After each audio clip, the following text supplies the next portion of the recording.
I love the mini consoles. Having bite-sized replicas of the consoles with reprints of their controllers was such a fun idea. The NES Classic came with 30 games. The SNES came with 21, and the N64...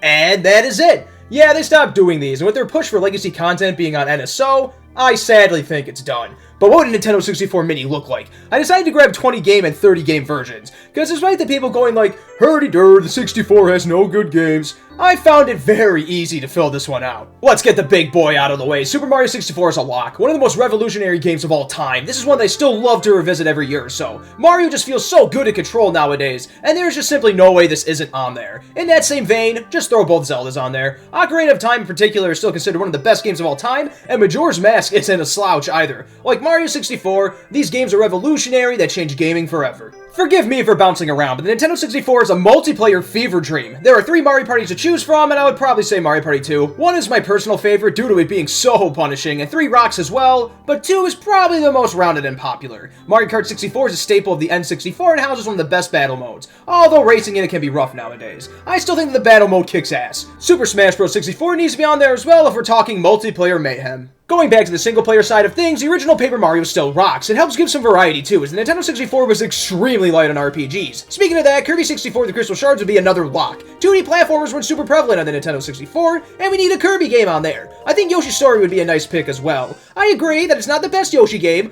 by a long shot mind you, but I think that having 2 2D platformers on here, that sounds about right. Pokemon has to be on here, but this is where things get a bit awkward. We could go with the Stadium games, but without the transfer pack, you're missing out on a lot. Without those, it comes down to Pokemon Puzzle League and Pokemon Snap.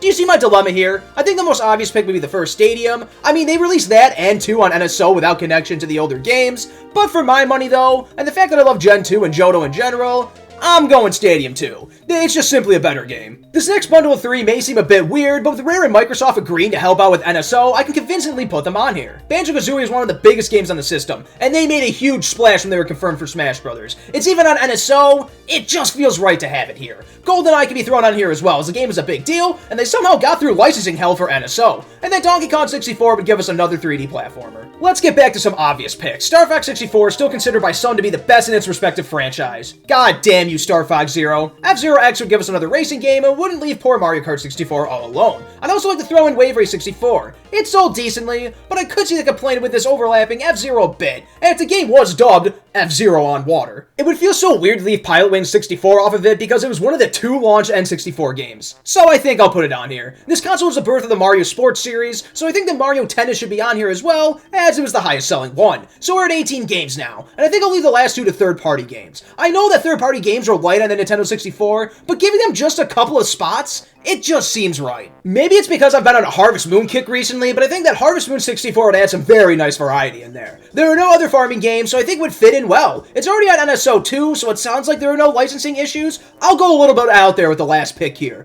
Star Wars, Shadow of the Empire. This was supposed to be a launch title until it got delayed, and hell, they even advertised a Stormtrooper as a Nintendo 64 mascot, so I think that's a cute nod to that. So, that would be my 20 games. I think there's a decent mix of racing games, 2D platformers, 3D platformers, party games, action-adventure games, and some one-offs like Smash is the fighting game, and Harvest Moon is the farm simulation game. I could easily fill out another 10, though some may argue I may get into filler territory, there may be some more overlap, stuff like that. Since we already decided that Rare would be cooperative, just throw Banjo-Tooie on there. It still looked back on super fondly and it sold 1.5 million units. I'd put Dr. Mario 64 on there as well, as we need a puzzle game on here. I went back and forth between this and Pokemon Puzzle League, but I think this may be the better choice. Don't worry, Pokemon fans. I'll throw Pokemon Snap on here as well, as it's pretty unique too. Excitebike 64 and 1080 Snowboarding feel like they should be on here, but I'm running out of room. These 2 games both sold over 2 million units and have their fans.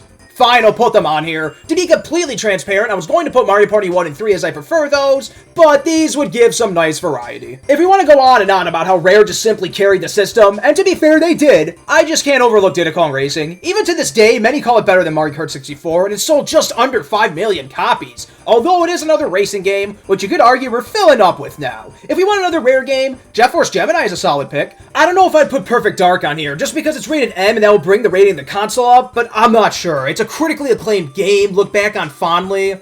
Fine, I'll throw it on there. Now we're at 28 games. I'll go with Bomberman 64 and Mario Golf to round it out. There are a lot of sports games on here, but golf just has a different feel, you know? You look at something like Mario Kart or Mario Tennis, and it's much more action-y. Mario Golf is much more methodic and slower paced. As for Bomberman, he's a pretty big character, and it's a nice game to just round off the collection. The SNES Classic had Star Fox 2 as a secret game, and I have an idea for what would be a really cool one here. Animal Forest. I love the original Animal Crossing on GameCube, and I think that being able to discover the original on Nintendo 64 would be an interesting experience. Of course, they'd have to translate the damn thing, and they certainly won't go through all that effort. I mean, the Nintendo 64 Classic won't happen in general, so let me have my dream. I'm going to list the games for you. Too long, didn't watch, people. Super Mario 64, The Legend of Zelda Ocarina of Time and Majora's Mask, Mario Party 2, Mario Kart 64, Super Smash Bros., Paper Mario, Kirby 64, The Crystal Shards, Yoshi's Story, Pokemon Stadium 2, but I can see the argument that one makes more sense. Banjo-Kazooie, 007 GoldenEye, Donkey Kong 64, Star Fox 64, F-Zero X, Wave Race 64, Pilotwings 64, Harvest Moon 64, Star Wars, Shadows of the Empire, and a cute unlock of Animal Forest 64 that will never happen. For the additional 10 games that we're considering a 30-game version, hey, we can call this the expansion version or some shit. Wouldn't that be cute? Banjo-Tooie, Dr. Mario 64, Pokemon Snap, Excitebike 64, 1080 Snowboarding, Diddy Kong Racing, Jet Force Gemini, Perfect Dark, Bomberman 64, Mario Golf. And again, Animal Forest is a cute unlock. Again, I know the Nintendo 64 doesn't have the deepest library. Like, compare the number of games on this thing compared to something like the PS1, but I don't think it gets enough credit. At the beginning of this, I was so ready just to throw down all 3 Mario parties, all 4 Pokemon games, as those would be easy pickings. If we're counting Rare as third party, this list is third party heavy.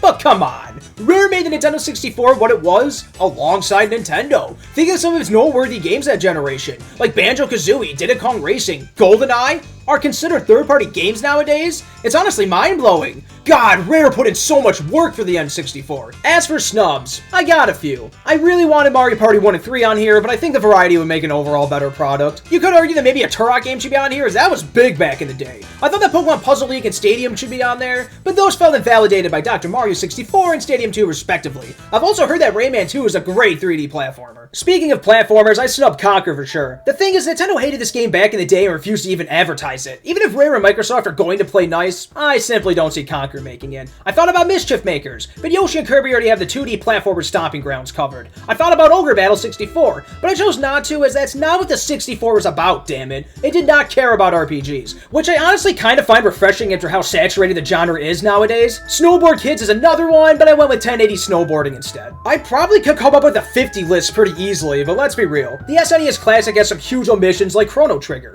With something like this, you're always going to miss someone's favorite game, even with a smaller, more condensed library. Anyway, I just wanted to talk about this. I like the SNES and NES Classics, but I really wanted to see a Nintendo 64 one, as that was my baby, that was my first console. Being able just to throw it on the TV with an HDMI with some buddies, play Smash Bros, GoldenEye, Mario Party 2, that just sounds like a dream. That and the small form factor brand new controllers, oh well.